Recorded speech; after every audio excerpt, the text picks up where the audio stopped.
बढ़ाया है। तो आइए सबसे पहले बात करते हैं केशव राव बलिराम हेडगेवार यानी डॉक्टर हेडगेवार की, जिन्होंने राष्ट्रीय स्वयंसेवक संघ की स्थापना की थी। 27 सितंबर 1925 विजयादशमी यानी दशहरे का दिन था और नागपुर, जहां आज भी संघ का हेडक्वार्टर है, वहीं पर संघ की स्थापना की गई थी। 1925 से 1940 तक सरसंघ चालक के तौर पर केशव राव बलिराम हेडगेवार साहब ही रहे। उन्हें डॉक्टर जी के नाम से इसलिए बुलाया जाता था क्योंकि मेडिकल के डॉक्टर थे, कलकत्ता से मेडिकल की पढ़ाई उन्होंने की थी, बकायदा वो डॉक्टर थे भी।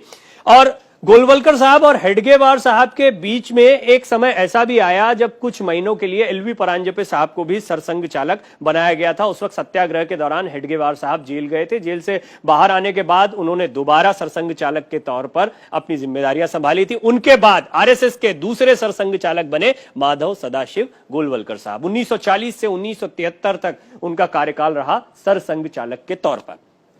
स्वयं सेवकों में गुरुजी के नाम से वो मशहूर थे और आज भी उनका नाम गुरुजी के नाम से ही लिया जाता है। मराठी परिवार में उनका जन्म हुआ था और बनारस हिंदू विश्वविद्यालय में बीएचयू में उनकी पढ़ाई हुई थी। मधुकर दत्तात्रेय देवरस आरएसएस के तीसरे सरसंघ चालक के तौर पर सामने आए। 1973 से 1993 तक वो सरसंघ चालक रहे और नागपुर में मराठी परिवार में उनका जन्म हुआ था। नागपुर जहां पर संघ का हेडक्वार्टर है। बचपन में ही संघ की शाखा में वो जाने लगे थे। शुरुआत से ही संघ से जुड़े हुए थे, उसकी विचारधारा से प्रभावित थे। फिर आए प्रोफेसर राजेंद्र सिंह, रज्जू भैया के नाम से भी इन्हें जाना जाता है। और 1993 से 2000 तक सरसंघ चालक के तौर पर उनका कार्यकाल रहा। रज्जू भैया उनका काफी लोकप्रिय नाम रहा। शाहजहांपुर में जन्म हुआ था। फिजिक्स के प्रोफेसर थे रज्जू भैया।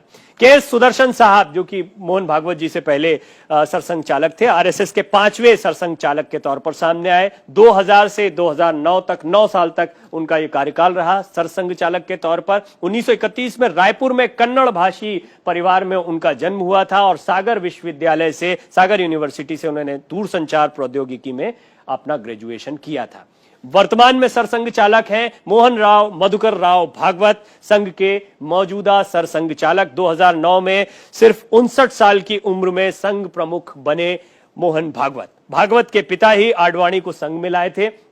यानी बहुत पहले से ही शाखाओं में जाना और इस विचारधारा से जुड़ने की शुरुआत हो गई थी। बदलते वक्त के साथ चलने पर उन्होंने आज जोर दिया है। मोहन भागवत कह रहे हैं कि नई सरकार आने के बाद लोगों में जो निराशा का माहौल था वो खत्म हो रहा है और उम्मीद की एक नई किरण जग रही है। संघ के सरसंघ चालक ये तमाम